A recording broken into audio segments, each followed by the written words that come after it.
müharibə vaxtı bir romantik duyğulu bir şiir yazdım. Anama məktub formasında yazdım. Çox maraqlı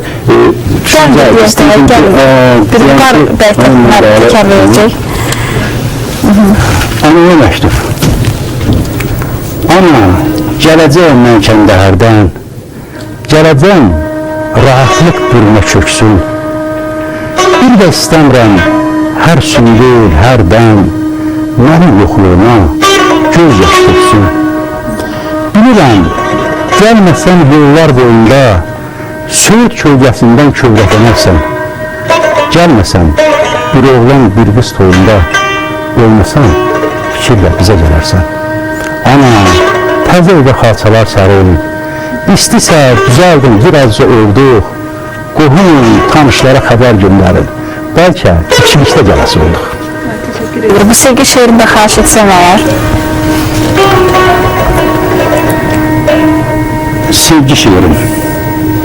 Sənin könlün olsa bircə anlığa, dünyanı ovuca yığmağa nə var?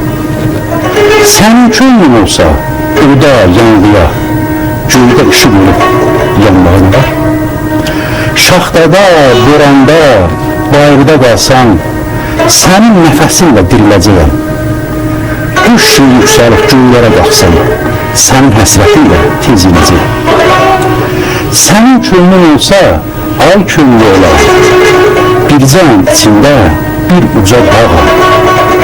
Bircə yol desən ki, başıma gələn, bütün ömrüm boyu dolanacağım.